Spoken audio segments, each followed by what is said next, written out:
우리가 구약 성경을 보시다 보면은 절기의 이름이 이렇게 너무 많아요. 그런데 같은 그 절기를 이렇게도 부르고 저렇게도 부르다 보니까 저도 그래요. 머리에 쏙 들어오지 않아요. 3대 절기 그러면은 머리가 나빠 그런지 탁 이렇게 하나로 외워지지 않아요. 그 이유 중에 하나가 같은 절기의 이름을 이렇게도 부르고 저렇게도 부르다 보니까 이렇게 세 가지만 딱 말해주면은 딱 입력이 될 텐데 제가 머리가 그렇게 좋지 않아 가지고 헷갈려요. 이게 잘 정리가 안 되거든요. 아마 여러분들도 아마 그러신 줄 압니다. 그래서 이제 이스라엘의 3대 절기는 유월절이라고 하는 첫 번째 절기가 있고요. 그 다음에 장막절, 초막절이라고 하는 두 번째 절기가 있고, 그 다음에 불임절이라고 하는 절기가 있어요. 그래서 그 유월절은 음력 1월 14일 날을 이제 우리도 이제 시골에 가면은 농사 짓는 분들은 음력을 지금도 따져요. 그러니까 계절은 음력이 맞대요. 그래서 음력 지금 그래서 음력 절기로 하는데 양력으로 쓰다 보니까 그게 음력과 양력이 안 맞으니까 윤달을 둬 가지고 이렇게 맞춰서 이렇게 사용을 하고 있어요. 그래서 농경사회나 옛날 사회는 음력 절기를 써서 그 토양과 같이 맞추는 그런 이제 했고, 이 양력은 그런 부분이 잘 맞지 않아서 그렇게 해서 지금 조정하고 지금 우리가 살고 있어요. 지금 음력을 잘 안 쓰지만은 그러나 지금도 농사 짓는 분들은 음력 절기를 지금 우수 경칩이 지났다, 입춘이 지났다, 그런 것들을 봄이 됐구나. 그 음력 절기가 거의 맞습니다. 그래서 이스라엘 백성들도 음력 절기로 줄여서서 1월 14일 날이 이제 유월절 예배를 절기를 지키고요. 7월 15일 날이 이제 초막절 또 장막절 그렇게 드리고, 불임절이라고 12월 13일 날을 드려요. 그래서 유월절을 우리가 이제 이 의미는 애굽에서 이스라엘 백성들이 출애굽할 때 여러분이 잘 아는 대로 문술주 문방에 피를 발랐을 때 재앙과 저주가 넘어간다. 유월이라는 말은 넘어간다. 그런 뜻으로 유월. 애굽의 모든 백성들에게는 재앙과 저주를 다 받고 장자가 다 죽었는데 이스라엘 백성들에게는 가축 한 마리도 죽지 않았어요. 그래서 애굽에는 전 가정마다 장례식 할 때 이제 출애굽했어요. 온 집안이 다 사람 죽어갖고 장례식 하는 그 기간에 사람 죽지 않은 집이 한 곳도 없었어요. 재앙을 만나가지고. 그때 이제 이스라엘 백성들의 집에는 한 가축 한 마리도 죽지 않았기 때문에 그때 장례식 하고 있는 기간에 출애굽을 했어요. 그때 이제 온 백성들이 애굽을 탈출했거든요. 그것을 기념해서 예배를 드리라 그래서. 그러면 영적인 의미는 뭐겠어요? 유월절은 피제사를 통해서, 그죠? 예수님이 우리 십자가를 위해서 십자가의 의미를 생각하고 거기에 감사하는 주간이 유월절인 거예요.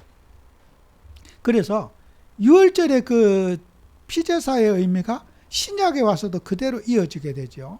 우리가 성찬을 행할 때에 피제사를 드리거든. 예수님의 살과 피를 먹으면서 예수님의 죽음의 의미를 생각하는 거예요. 예수님의 보혈, 예수님이 죽으심으로 우리가 죄에서 사함받고 재앙과 저주에서 해방받았다고 하는 그걸 주님께서 고린도전서에 주님 오실 날까지 기념해라. 재림 때까지. 그래서 초대교회는 날마다 모일 때마다 뭐 했어요? 성찬식을 했어요. 이거는 떡과 포도주지만은 우리가 주님의 살을 먹고 주님의 피를 먹으면서 주님의 죽으심 때문에 우리가 죄에서 해방받았고 저주에서 해방받았다. 그런 자유함을 누리는 뜻에서 초대교회는 그요. 유월절 예식을 날마다 행했다. 그죠? 사도행전은 날마다 모일 때마다 떡을 나눴다 그랬거든요. 모일 때마다 우리는 성찬식을 주기적으로 어쩌다 하면 하지만은 초대교회는 예배 때마다 성찬을 행했어요. 예수님의 죽으심을 생각하고 그 예수님의 십자가의 죽으심을 우리가 놓치면 안 되겠죠. 성찬식을 행하든 안 행하든 예수님이 우리를 위해서 죽으신 그 희생의 십자가의 공로는 영원히 우리가 사랑해야 되고 붙잡아야 될 언약입니다. 이건 영원한 언약이에요. 예수님의 십자가 보혈을 통해서 사단의 세력들이 끊어지게 되고 저주가 해결되고 예수님이 저주 재앙 문제 해결자이신 그리스도가 유월절 언약이란 말이에요. 그래서 이 십자가의 복음이 메인 절기예요. 십자가 언약이 없는 신앙은 존재할 수가 없어요. 우리 예수님의 죽으심 때문에 우리가 살았거든요. 예수님이 우리 대신 죽으신 것 때문에 우리가 살아서 오늘도 살아있는 하나님의 자녀가 됐단 말이에요. 그러면 우리 이 십자가의 언약은 영원한 언약이죠. 우리가 항상 그분의 언약을 갖고 여러분은 보혈의 능력을 누리고 정말 우리는 마음의 상처, 예수님의 보혈을 찬양하고 예수님의 보혈을 누리면서 여러분의 마음에 억울하고 답답한 마음을 그리스도의 십자가의 보혈로 여러분의 마음을 치유받으셔야 돼요. 십자가 아래 평안을 누리고 십자가의 그 은혜 속에 우리가 위로를 받는 그런 축복을 누리는 것이 날마다 유월절 예배가 꼭 회복되기를 바랍니다.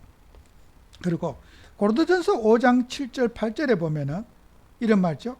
너희는 누룩 없는 자인데 새 덩어리가 되기 위하여 묵은 누룩을 버리라. 우리의 유월절 양 곧 그리스도께서 희생이 되셨느니라. 그죠? 누룩은 죄악을 상징하는 겁니다. 그래서 우리는 아까도 했잖아요. 육신의 형상대로 육신의 소욕대로 살아가는 이걸 우리가 버리고 영의 하나님의 성령에 주신 소욕대로 살아가려고 하는 그 유월절 피제사에 참여하면서 우리의 육신의 탐욕, 육신의 욕심, 육신의 혈기, 육신의 어떤 그런 모든 상처들을 주님의 십자가에 내려놓고 우리가 그리스도와 함께 그 육신의 소욕을 십자가에 못 박는 시간, 묵은 누룩이잖아요. 그죠? 누룩은 죄악을 상징하고 육신에 속해서 죄악으로 향하는 그런 것들을 십자가에서 우리가 장사 지낸 바 되어야 된다고 하는 거죠. 그리고 8절에는 오직 우리가 명절을 지키되 묵은 누룩으로도 말고 악하고 악의에 찬 누룩으로도 말고 누룩 없이 오직 순전함과 진실함의 떡으로 하자. 그죠? 순전함. 아주 우리 깨끗하게 하나님만 바라보는 그런 예배 드리도록 하자. 묵은 누룩.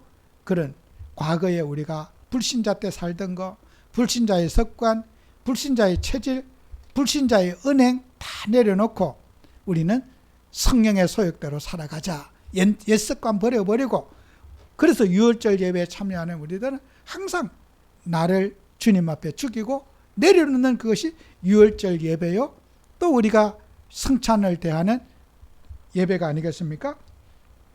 그래서 고린도전서 11장 26절에도 너희가 이 떡을 먹으며 이 잔을 마실 때마다 주의 죽으심을 오실 때까지 전하는 거리라. 우리가 주님 재림하는 날까지 예수님의 십자가 사역은 교회가 영원히 붙잡고 가야 돼요.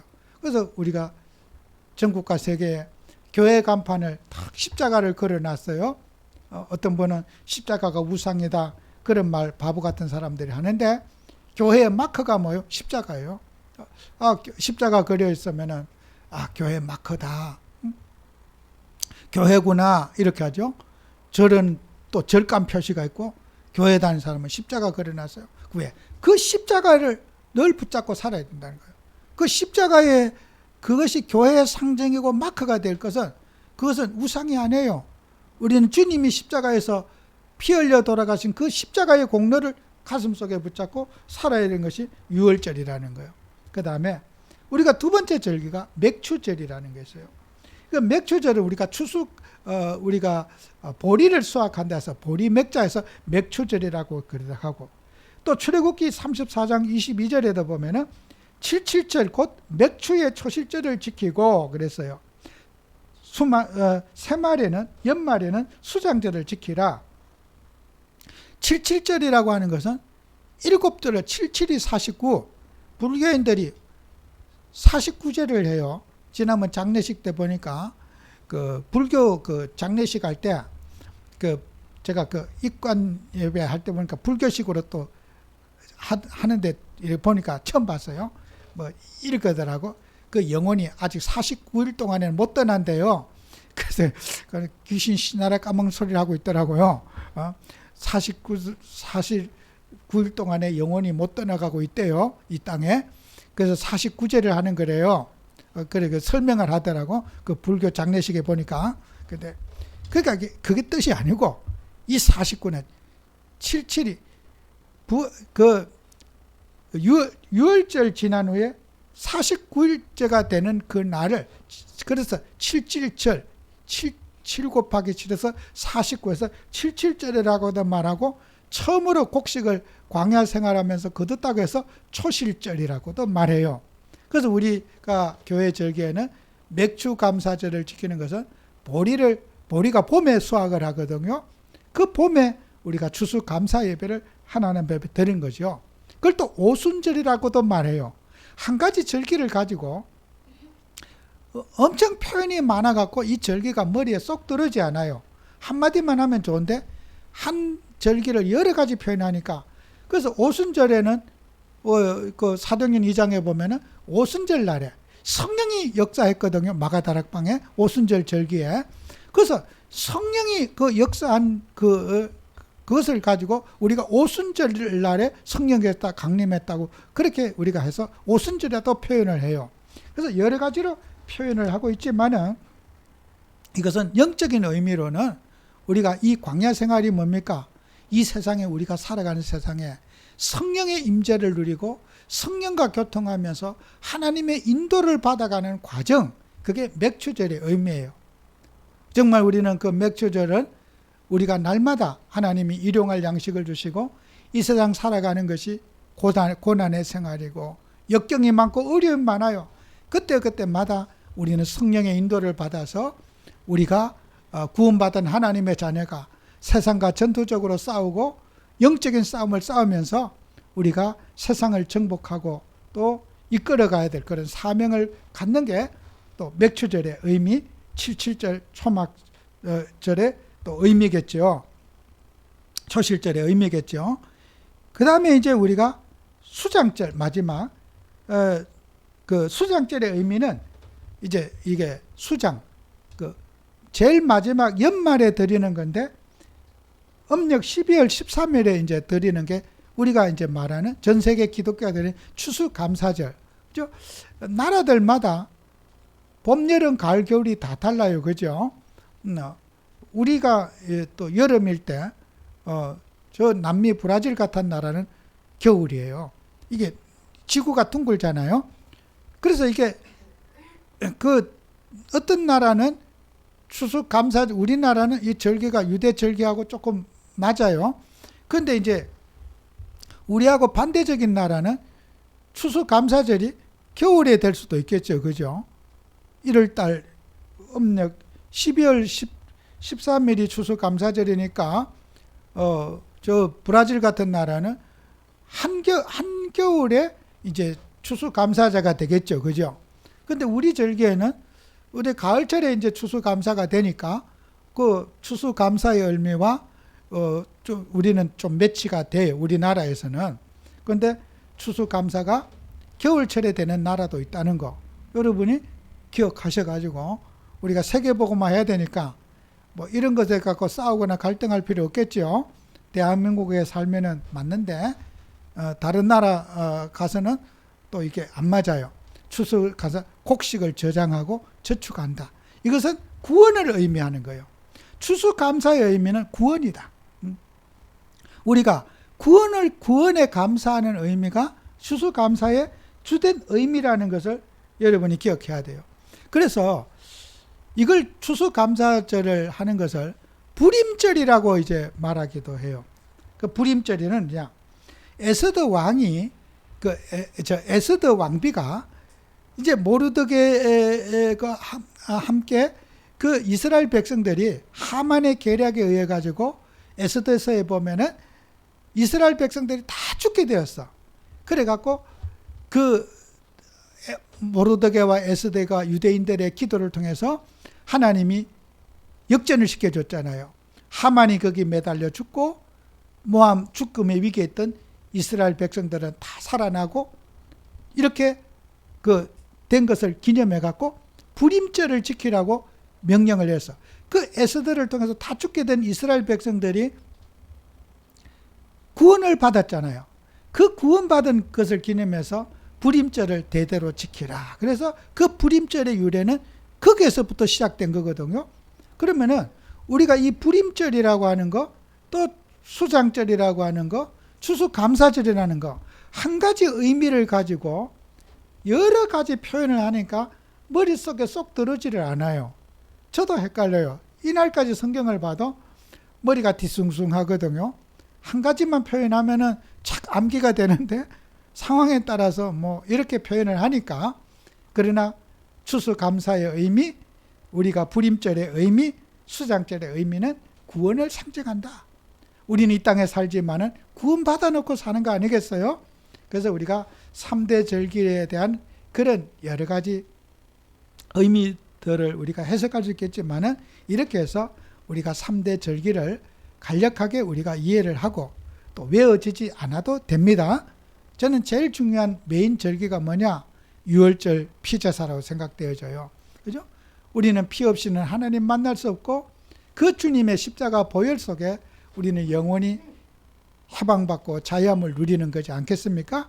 그래서 마지막 우리가 결론적으로 여러분이 꼭 이 언약을 붙잡고 살아가면서 꼭 우리 성도님들이 기억해야 될 것은 있어요. 우리는 신앙생활에 해방에다가만 강조하고 사시면 안 돼요. 그죠? 여러분, 불신자는 로마서 8장 1절 2절에 그리스도 예수 안에 있는 자에는 죄와 사망의 법에서 너를 해방했다. 그래서 해방. 그죠? 그러나 생명의 성령의 법이 우리를 지배하고 있거든요. 불신자는 운명과 사주팔자에서 해방받아야 돼요. 그죠? 영접하는 순간에 우리는 해방받았어요. 그러면 해방만 받으면 되느냐? 해방받은 자의 삶이 또 중요하잖아요. 신약 성경의 전체적인 내용 속에 해방을 강조하는 내용은 저는 못 찾아봤어요. 해방은 아니라 해방받은 자의 삶을 바울이 메시지를 하잖아요. 해방받은 자가 어떻게 살아가야 될 것인지, 교회 생활, 믿음 생활, 전도와 선교를 내가 어떻게 헌신하고 어떻게 역할을 할 것인가를 신약 성경에서 사도들을 통해서 예수님의 말씀을 통해서 주시고 있지 않아요? 그러면 우리는 해방받았는데 해방만 자꾸 강조한다면 어떻게 되겠어요? 전도할 때는 해방을 강조해야 되겠죠. 그죠? 운명에서 빠져나오는 길, 팔자에서 빠져나오는 길, 재앙에서 빠져나오는 길, 지옥 권세에서 빠져나오는 길, 그리스도가 답이지 않습니까? 그러면 답을 가진 우리는 어떻게 살아야 되냐는 거예요. 그 답을 가진 우리는 성령의 법으로서 우리가 살아가면서 우리가 하나님 앞에 우리의 육신을 복음의 도구로, 전도자의 삶으로 쓰임받기 위해서 내가 어떻게 나의 노력과 삶을 성취해 나가는가, 이것을 우리가 성경에서 말하고 있지 않습니까? 그래서 우리는 항상, 여러분은 전도를 할 때는 해방을 시켜주고, 그죠? 마귀에게 해방받는 길, 지옥권세 해방받는 길이고, 영접한 이후에는 어떻게 합니까? 어떻게 우리는 주님을 위해서 내가 살아갈 것인지. 전도와 전도자의 삶은 다른 거예요. 우리는 복음 가진 자입니까? 전도자의 삶을 살아야 되는 거예요. 그죠? 그럼 우리가 전도자의 삶이 없다면은 복음, 해방만 강조하게 되면 어떻게 돼요? 삶은 개판으로 살아도 된다, 이런 논리가 나오는 거예요. 야, 구원받았는데 지옥 갈 일 없으니까, 죄 문제 해결 받았으니까 전차처럼 아무렇게나 죄 지어도 괜찮다, 이런 거예요. 그런데 하나님 자녀들에게는 삶이 복음적인 삶이 되지 못할 때 하나님은 자기 자녀에게 저주를 내리는 게 아니라 징계를 내려요. 우리가 복음을 위해 살 수 있도록, 하나님이 성령의 소욕대로 살 수 있도록 늘 하나님의 간섭이 있어요.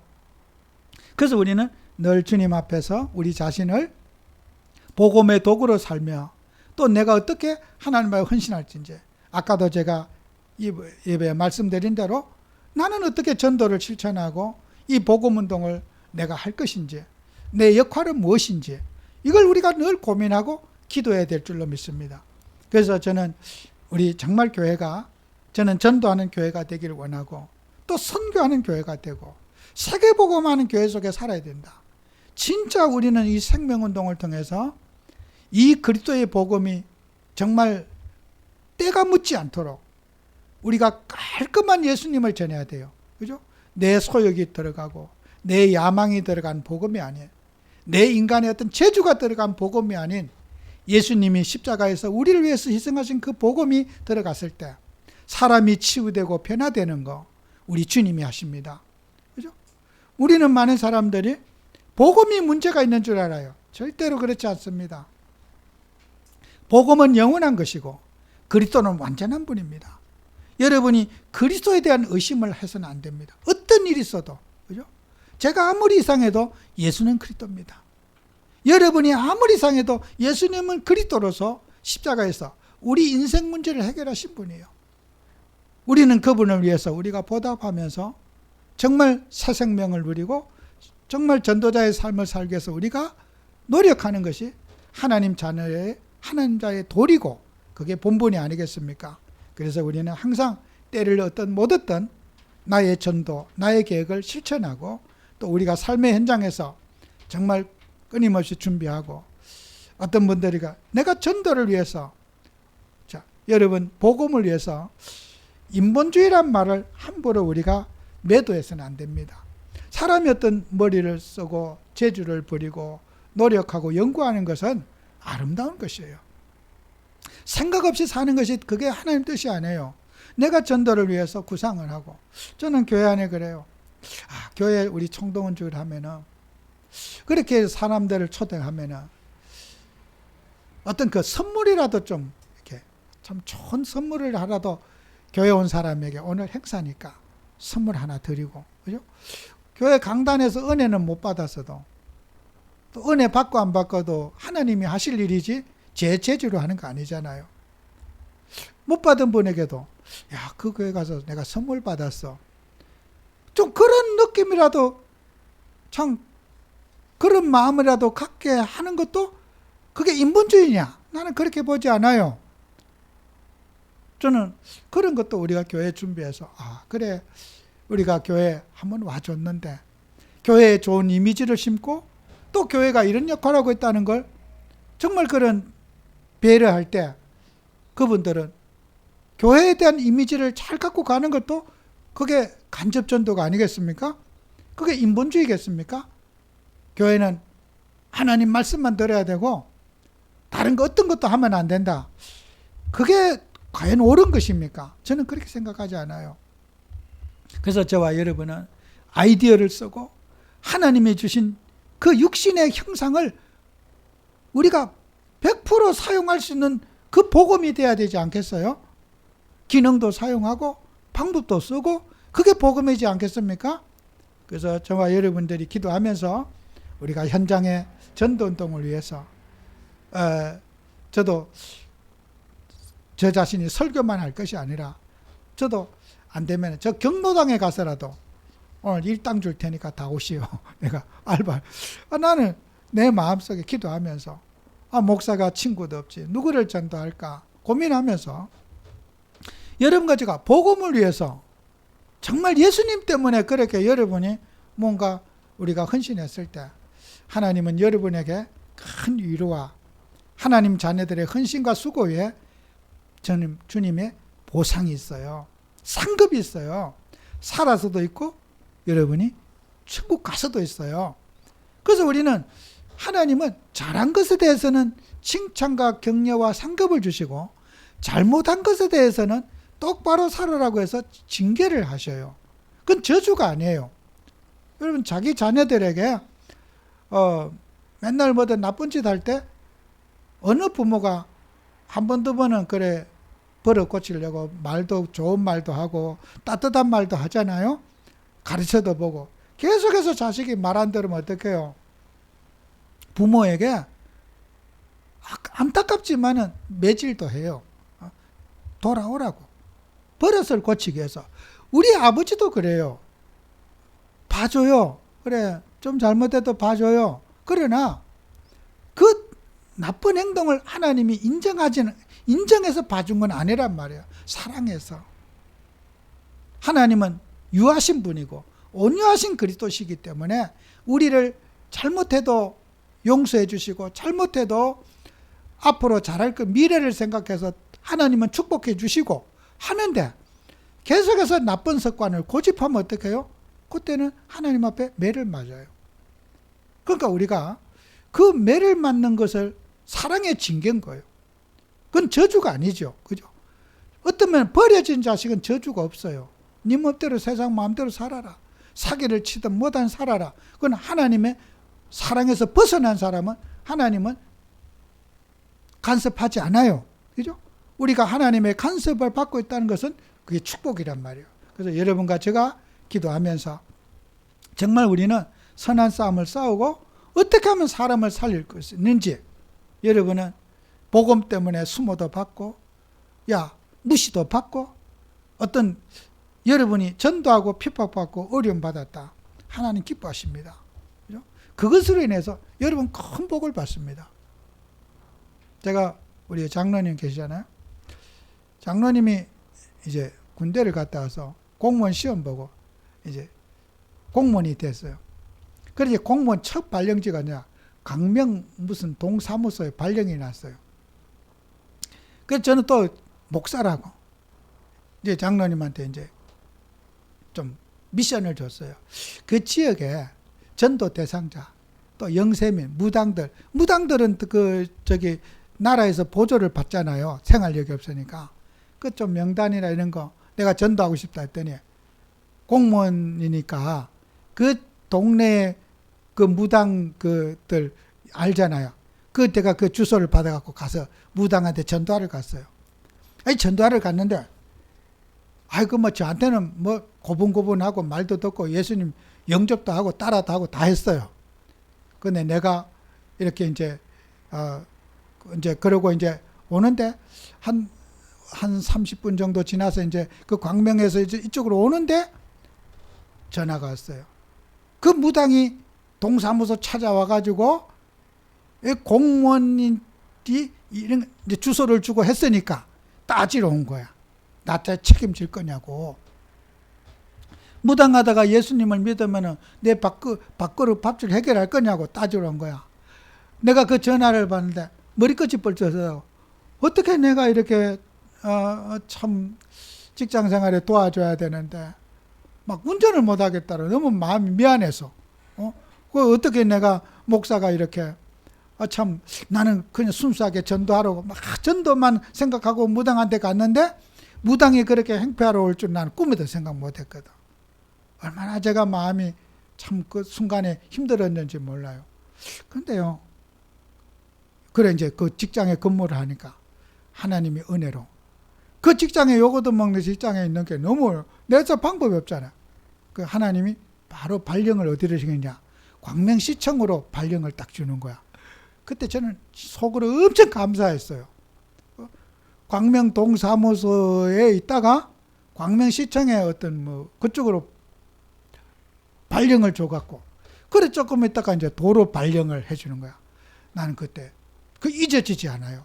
하나님이 나를 살려주셨구나. 그러면 전도 때문에 그렇게 요거도 먹고 그렇게 핍박받고 그거 명단 줬다고 그렇게 공무원으로서 할 짓을 법을 지키지 못했다고 이제 따지면 무슨 법을 어겼으니까 할 말이 없잖아요. 그죠?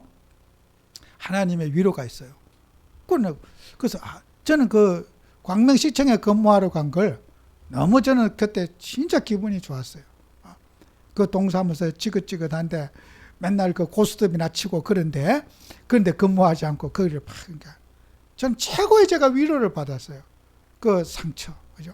여러분 전도 때문에 잠시 어려움 당하고 여러분이 무시받고 그럴 수 있어요. 그죠? 근데 하나님은 반드시 보상해 주셔요. 그죠?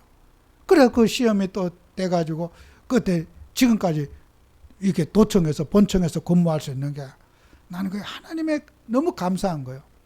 난 그 하나님의 은혜라고 봐요.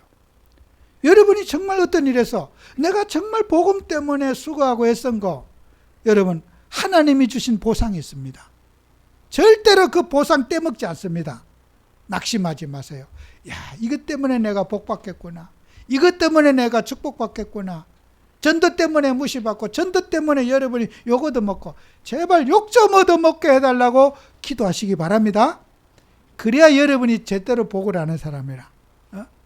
전도 때문에 핍박받고, 전도 때문에 욕 얻어먹고, 그런 사람은 최고의 복받은 사람이 될 줄로 믿습니다. 승리하신 여러분 되시기 바랍니다. 기도합니다. 주님, 은혜에 감사합니다.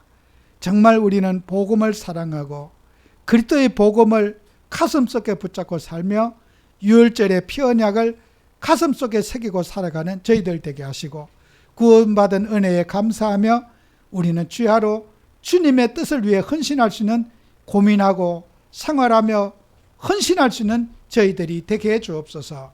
예수님 이름으로 기도합니다. 아멘.